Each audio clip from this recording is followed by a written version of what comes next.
We've probably all heard the saying, there's no such thing as bad dogs, only bad owners. Is that really true, though? What if there are actually bad dogs? You can't escape the news in the UK surrounding XL bullies and the proposed ban of them. They're rumored to be the latest addition to the list of dangerous dogs following the well-documented attacks in recent weeks. There has been debate for many years about breed-specific legislation and whether it's right to ban whole breeds of dog. Without doubt, something needs to be done because the current situation is scary for everyone. But banning a whole breed is surely like sticking a plaster over a broken leg.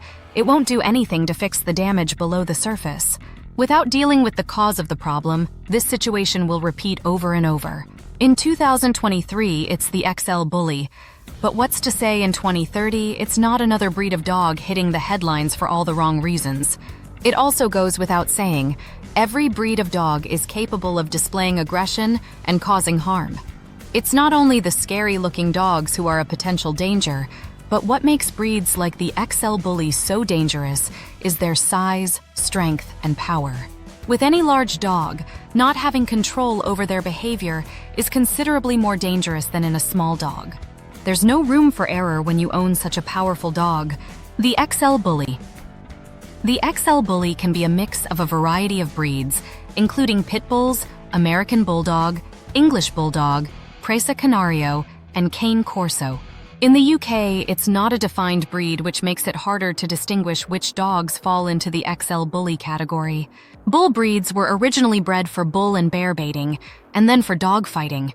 They have a genetic predisposition to enjoy jumping, biting, holding, and tugging, which is what made them good for their original job. These same behaviors still exist in the breeds today, and are behaviors which they find intrinsically reinforcing. Without appropriate outlets or control, these behaviors can pose a risk. But in the right homes and with good genetics, they shouldn't be problematic traits. Bull breeds aren't usually predisposed to be aggressive towards people, but poor breeding can lead to increased nervousness around people or a lack of arousal control, which is where their tendency to enjoy rough play could get out of hand. These dogs often get a thrill from provoking reactions from other dogs or people, especially during adolescence. If this isn't handled carefully, it can quickly turn from play to aggression. Having an understanding of these traits and how to give suitable outlets or train more control is essential, especially if you own a dog with stronger tendencies to display these behaviors. The backyard breeders and breeding kennels of XL Bullies are usually most interested in size and color, and breeding for looks is often at the cost of health and temperament. Many of these dogs will be suffering from health issues, including joint problems which will be painful, and anyone who has experienced chronic pain will know the impact it can have on your mood and tolerance of situations. A dog in pain is more likely to react negatively to situations. They may feel more anxious and fearful, and their ability to cope with stress will be considerably lower. All of this results in a dog who may appear to react aggressively with minimal warning or be triggered into a reaction very quickly. Add into this the lack of care for temperament when breeding, and you may well have a dog who is genetically predisposed to not cope well under stress, prone to fear-related issues, have a low threshold for aggression, and be physically incredibly powerful. This combination in the wrong hands is a dangerous dog. There are high levels of inbreeding in XL Bullies. This means genetic behavioral traits are being bred repeatedly into the breed. Unfortunately, breeders may be unaware of this, or even seek out status dogs to breed into their lines, knowingly breeding from dogs with genetic behavioral issues. There are many examples in the UK of XL Bullies who are the most docile family pets, and countless owners who take care to manage their dogs carefully and reinforce appropriate behaviors. When you own such a powerful dog, it's important to consider the impacts on those who encounter your dog. A 60-kilo dog running and playing in a busy park can pose a risk simply from a clumsy moment and knocking into a person or another dog. These dogs may not intend to cause harm, but we can't escape the fact they are big dogs. With that comes a responsibility to maintain control and keep everyone safe. It seems unfair for a whole breed to be tarred with the same brush when many individuals will never be a danger to anyone. This, unfortunately, is where we have to consider why this breed seems to be displaying a higher propensity of aggression and has been involved in numerous attacks on people and other dogs in recent years. How much can we blame the genetics of the breed, and how much do we blame the breeders and owner? Most likely, all these aspects are contributing to the issue in varying degrees in each dog. What makes a dog who they are? Dogs are a product of many factors. They aren't born as blank slates, and they aren't solely shaped by training or experiences that happen to them when they arrive with their new owner. It's wrong to assume people have made their dogs bad because of a lack of training or socialization. There's far more to it than that. Genetics breeders will select dogs to breed based on various factors. If they breed with looks in mind, then the focus is on producing certain colors, body shapes, muscles, etc. When looks are at the forefront, other factors aren't considered a priority, which means dogs with concerning behavioral traits may be bred from, in turn, producing puppies with similar traits. Traits such as nervousness, anxiety, resource guarding, and low aggression thresholds can all be passed on to future generations. If health isn't a priority, dogs with joint issues or other health concerns can be bred and pass these problems on, meaning they are more likely to suffer the same conditions. Inbreeding isn't uncommon in the world of dog breeding, especially in breeds under high demand or with smaller genetic pools. The XL Bully is a prime example of this. Epigenetics. This is where behavior and environment can change how genes work or which traits are expressed. Some traits may be enhanced by the environment a dog lives in or the experiences they have. Breeders. How a puppy is raised and socialized in the first 8 weeks of life with a breeder can have huge impacts. Learning and socialization doesn't begin at 8 weeks with an owner. It begins before the puppy is even born. Breeders should gently exposing the puppies to novel experiences, habituating and desensitizing them to various sounds, sights, and situations.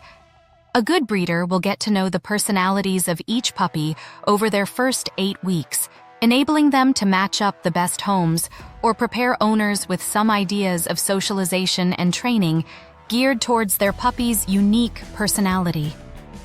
The mother. Puppies' personalities are shaped even before birth. Stress levels in pregnancy can impact puppies.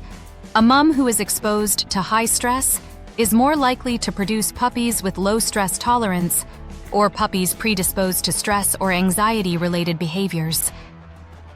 Behavior of the mom towards or around the puppies can impact them. They may copy behaviors or pick up on her stress levels. Owners, when the puppies reach their new owner at 8 weeks, their personality is already developing rapidly and being shaped by their early experiences and genetics. From 8 weeks onwards, life experiences, training, and socialization can continue to have huge impacts. Socialization and early experiences should be positive and never forced. It's not about throwing a puppy into loads of experiences. It's about gentle exposure and positive learning. Understanding the puppy at this age is vital to ensure their confidence grows and they learn appropriate behaviors. Early training is important, but it doesn't stop with puppy classes. Training is a lifelong process which needs to adapt with the dog and behaviors they display. Why now? Why does it seem like we're suddenly in a country threatened by out-of-control, dangerous dogs? Is it just media coverage? Or is it the culmination of events of recent years? There's no way to really know, but there are a few things which are likely to be contributing to the rising issue of out-of-control dogs. COVID and lockdowns. Dog ownership increased hugely during COVID.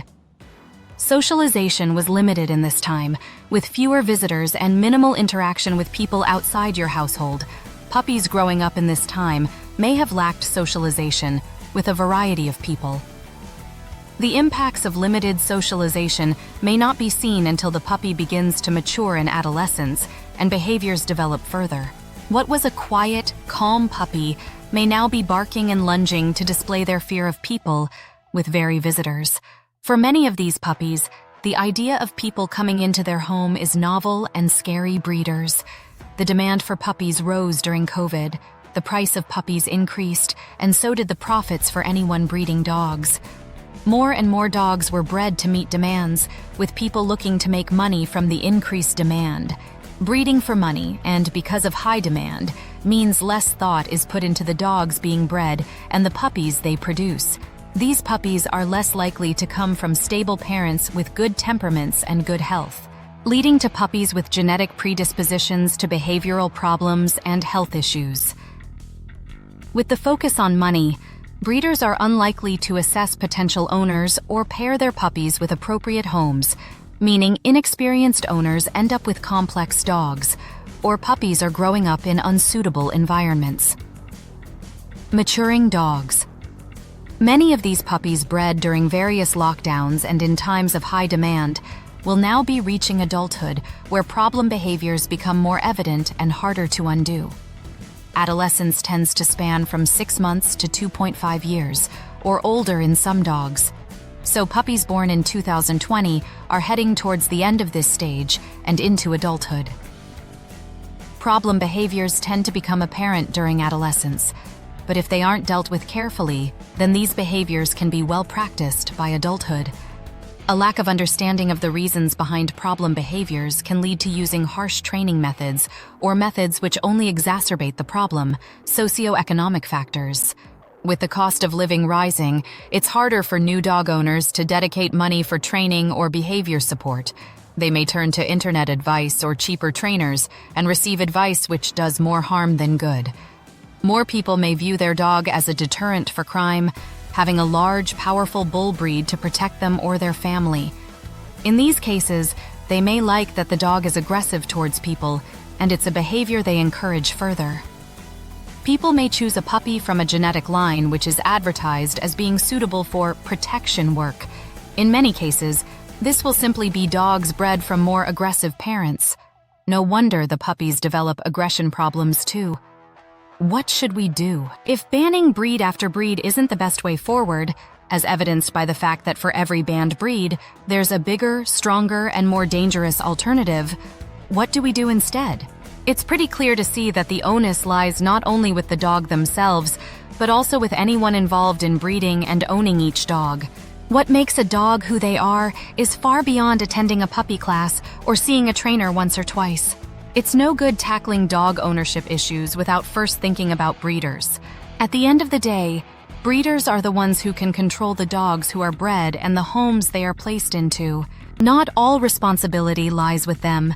Potential owners are liable too, but there needs to be more education about how genetics have a significant impact on dog behavior and the risks of breeding dogs with concerning traits. Dog owners also need more education. It's all too easy to buy a puppy without having any understanding of the time and costs involved in dog ownership. It can be expensive to own a dog, not only due to vet bills, but also for behavioral or training support. And if you can't afford this, then it often means living with a dog you can't understand or control appropriately. With little understanding of dog behavior, early warning signs of behavioral problems are easily missed, and taking poor advice can escalate any problems further. Especially within the larger and more powerful breeds, or those associated with any form of protection and guarding work, there is a mentality that suggests these dogs need a firm hand and to be shown who's boss, but this is wildly inaccurate and does huge amounts of damage. It's often these breeds who are most sensitive and more at risk of fear-related behaviors. Any form of confrontational or aversive training can in fact escalate problems or create a dog who displays an aggressive reaction without any warning. The dog training industry is a minefield of different opinions and controversies. It's no wonder dog owners don't know who to turn to or who to believe.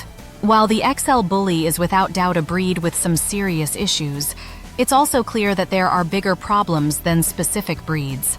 Unless we start to address the underlying causes, there will always be dangerous and out-of-control dogs.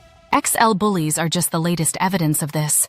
If you own an XL Bully, now is a daunting time with so many unknowns about the future of all these dogs. All we can suggest is to take action now and start to prepare yourself and your dog for the imminent changes. Muzzle train your dog. This takes time and patience. Take it slowly and make sure your dog is fully relaxed and comfortable with a muzzle. Choose a custom-made muzzle which will fit your dog as comfortably as possible, and then begin gradual desensitization work. Put management in place. If your dog does show any concerning behavior around people or dogs, start to work out how best to manage their behavior and seek help from a professional who can assist further. Look for a force-free trainer who will guide you through the process and not use any aversive or harmful methods. Get insurance. This is highly advisable as soon as possible. Don't sign your dog over to anyone. If you muzzle train your dog, get insurance and put good management in place, plus a training plan if needed to handle any problem behaviors, then you shouldn't need to sign your dog over. If you are visited by police or questioned about your dog, be responsible and don't act in a manner that will cause stress to your dog. Try to stay calm and ideally place your dog in a different room so you can deal with the situation without your dog being involved. It's an emotional and stressful time. Your dog is likely to pick up on these signals and may act out of character, so it's kinder to put them out of the way if you do get a visit from the police.